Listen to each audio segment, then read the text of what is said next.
Hey guys, welcome back. मैं हूं विशाल और इस टाइम मैं हूं धर्मशाला में। धर्मशाला का प्लान मेरा अचानक ही बन गया था, तो इस व्लॉग में आपको धर्मशाला घुमाऊंगा, जो कि एक टूरिस्ट डेस्टिनेशन है काफ़ी फेमस हिमाचल का, जो कि हिमालय की धौलाधर माउंटेन रेंज में बसा हुआ एक काफ़ी खूबसूरत सा शहर है।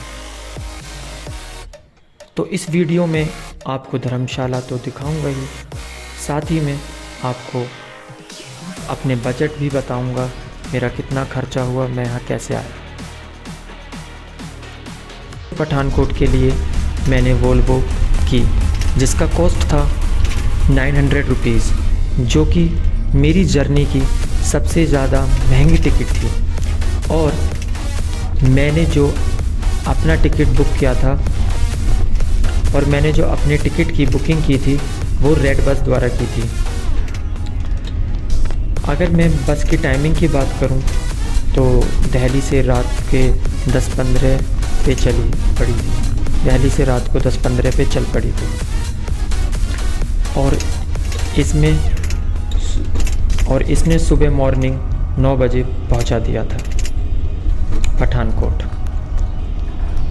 और अगर मैं इसके रेस्टिंग स्टॉप की बात करूं तो वो रात के 1 बजे पड़ा था, जहां पर सब लोगों ने बस से उतर के खाना खाया था। अगर मैं बस के एक्सपीरियंस की बात करूं तो अच्छा था, काफ़ी कंफर्टेबल था। एक आपको पर्सनल कैबिन दिया गया था, जहां पर आप आराम से लेटकर सफ़र का मज़ा ले सकते हैं। और पठानकोट पहुंचते ही मैंने थोड़ा सा नाश्ता किया और फिर मैं निकल पड़ा आगे की तरफ। और मुझे फिर कांगड़ा के लिए बस मिल गई।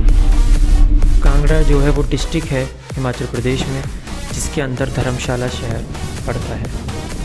कांगड़ा से धर्मशाला के डिस्टेंस की अगर मैं बात करूं, वो पड़ता है करीब 16 से 17 किलोमीटर।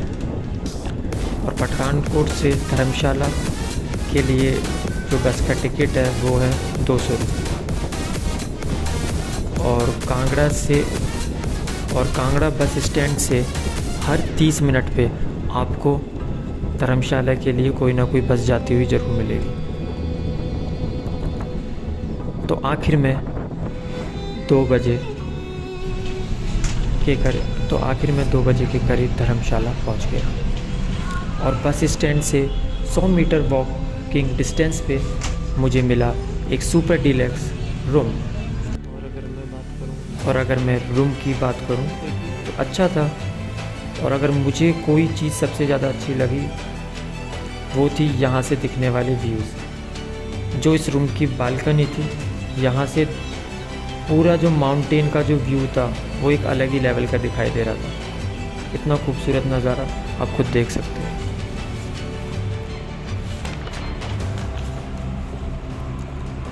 आपको एक बार रूम का टूर करवा देता हूँ।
और रूम का बेड बहुत अच्छा था, काफ़ी अच्छी नींद आई। थोड़ी सी नींद लेने के बाद मैं गया था खाना खाने, क्योंकि होटल का खाना काफ़ी महंगा था, तो मैं लोकल मार्केट में खाना ट्राई करने गया था।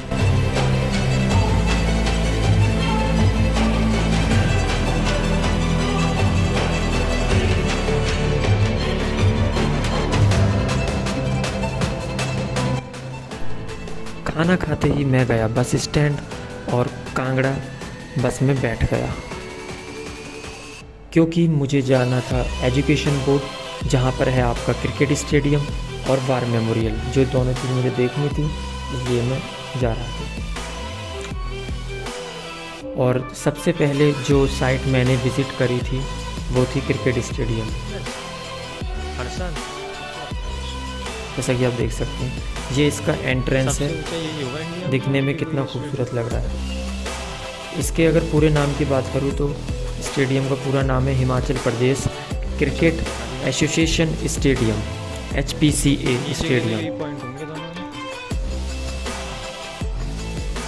और आपको बता दूं, इसके अंदर काफ़ी कंट्री के साथ मैच खेले गए हैं, जैसे कि ऑस्ट्रेलिया, साउथ अफ्रीका और श्रीलंका भी शामिल है।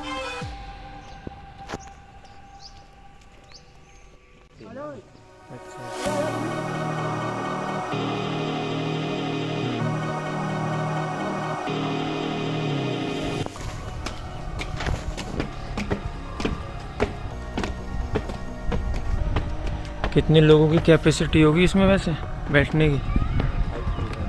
45,000? 35। इस खाई सी का मतलब क्या है बना रखी है ये जो गड्ढे से, जो बॉल जो है सीधा वहीं गिरे है ना।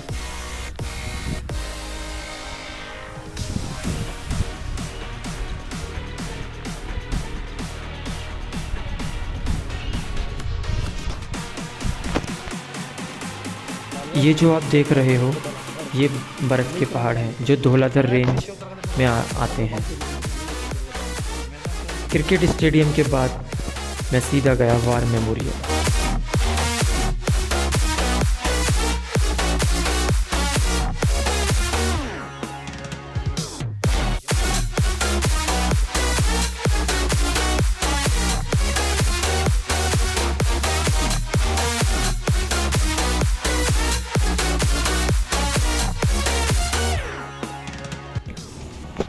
क्योंकि ये भी एजुकेशन बोर्ड में ही पड़ता है।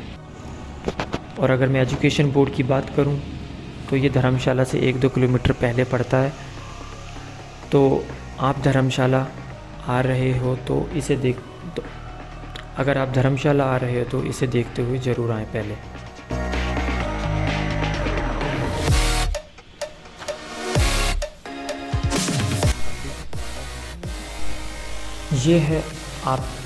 ये जो आप देख रहे हो ये है वार मेमोरियल का एंट्रेंस। तो अगर मैं वार मेमोरियल की बात करूं कि इसको क्यों बनाया गया था, जो हमारे देश के हीरोज़ थे, जो जवान थे, जो अपनी धरती माता को बचाते हुए शहीद हो गए, ये मेमोरियल उनकी याद में बनाया गया है। ये जो आप दीवार देख रहे हो इस पर सारे उन जवानों का नाम लिखा हुआ है जो पाकिस्तान से युद्ध के दौरान मारे गए। और हाँ, ये जो आप नीली सीढ़ी देख रहे हो इससे आगे जाना मना है। और हाँ, आप जो भी चीज़ इस वार मेमोरियल में देख रहे हो वो सब युद्ध के दौरान इस्तेमाल करी गई थी।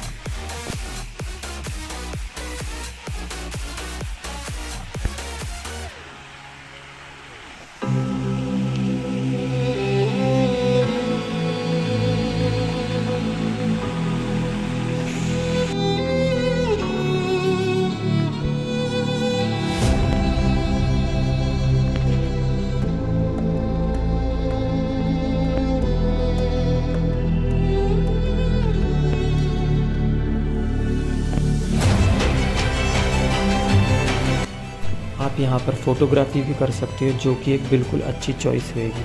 आप खुद ही देखिए यहाँ के व्यूज़।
और अगले ही दिन में नाश्ता करते गया था सीधा टी स्टेट, या फिर आप टी गार्डन भी बोल सकते हो।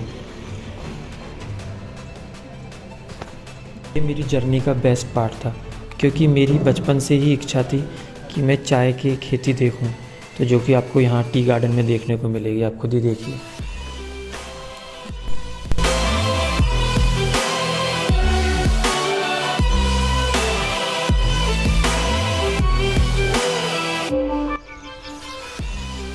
तो लग रही है इन पे चाय इन पत्तों की बनाएगा। जान अंदर आपने। चलो चलें, कोई कहेगा थोड़ी कुछ है, कहेगा थोड़ी ऐसे कोई। नहीं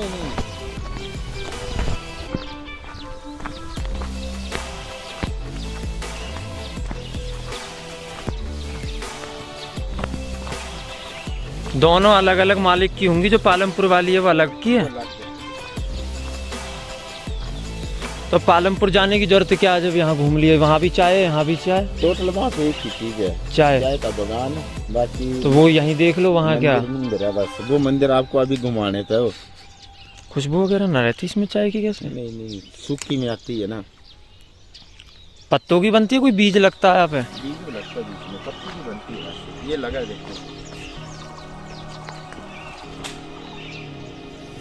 ये चाय का बीज है ना। तो नीचे क्यों जाना? अच्छा, कहाँ नीचे तक ही फैली पड़ी होगी। थोड़ा पीछे ना लोग खींच दिए। और टी गार्डन के बाद या टी स्टेट के बाद फिर मैं गया Linga institute, heart of the Tibetan culture. इसको heart of the Tibetan culture भी बोला जाता है। और अगर इसके टिकट की बात करूं, ये है 50 रुपीज़। ये आप स्क्रीन पे देख सकते हो।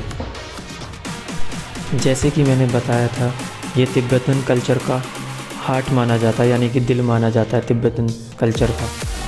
क्योंकि तिब्बतन लोगों के जो भगवान हैं या फिर बहुत बड़े गुरु हैं, वो आपको मैक्लोडगंज में देखने को मिलेंगे।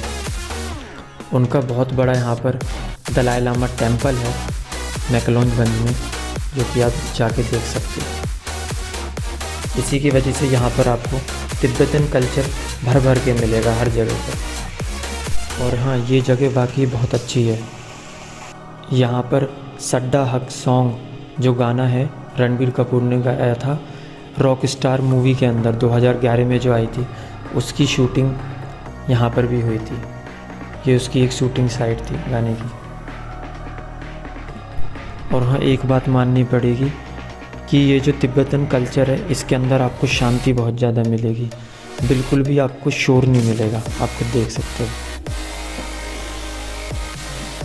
और हाँ, इस इंस्टीट्यूट के अंदर मैंने क्या क्या देखा वो मैं आपको बताता हूँ। जैसे कि तिब्बतन कल्चर का म्यूज़ियम देखा, उनका टेंपल देखा, और उनका आर्ट डिपार्टमेंट देखा, मेटल आर्ट डिपार्टमेंट देखा, और उनका स्टोर रूम या फिर उनका गैलरी रूम भी कह सकते हो आप एक तरीके से। और हाँ, मैं आपको बता दूँ, ये जो स्टोर रूम या गैलरी रूम है, यहाँ पर बहुत ज़्यादा महंगी चीज़ें मिलती हैं, बहुत ही ज़्यादा महंगी होती हैं यहाँ पर इनकी। तो मुझे जो सबसे सस्ती चीज़ मिली थी वो थी एक स्टोरी बुक, जिसका कॉस्ट था 50 रुपीज़, और मैंने वो ले ली थी। कि वो बुक मेरे पे पढ़नी जाएगी क्योंकि वो तिब्बतन लैंग्वेज में लिखी हुई है, लेकिन फिर भी कुछ एक याद के तौर पे वहाँ से ले आया।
ये सारी चीज़ आपने ही बनाई?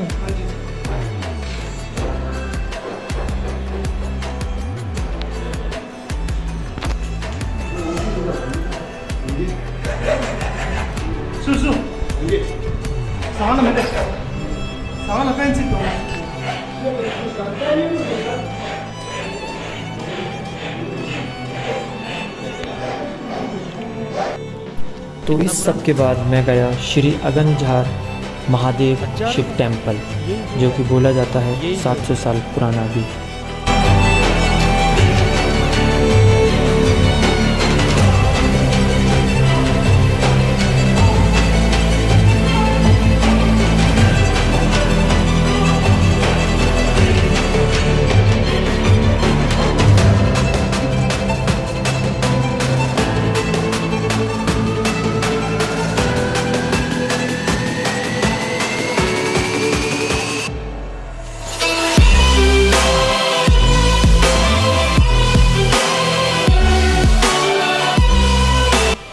और इस मंदिर को देखने की वजह एक ये भी थी, क्योंकि इसके पीछे एक छोटा सा वाटरफॉल यानी कि झरना है, जो कि अभी आपको मैं दिखाऊंगा। एक्चुअली में इसके पीछे एक नदी है, जब बारिश का टाइम होता है, बरसात के टाइम में वो पूरी भर के चलती है। तो अभी तो नहीं है, तो अभी आपको वाटरफॉल मिलेगा, आप चाहो तो उस पर नहा सकते हो, एंजॉय कर सकते हो, पूरा फ़ोटो खिंचवा सकते हो, पूरा एंजॉय करो अपना उस पर। और ये जो मंदिर है आप देख सकते हो, पूरा पहाड़ों के और जंगलों के बीच में बना हुआ है। और इसी सब के साथ इस वीडियो को करते हैं यहाँ पर ख़त्म। आगे की जर्नी आपको दिखाएंगे नेक्स्ट वीडियो में। जब तक के लिए हमसे जुड़े रहिए और i4 Infinity को सब्सक्राइब करिए अगर अभी अब तक नहीं कराया आपने, और लाइक और कमेंट करिए वीडियो आपको कैसा लगा।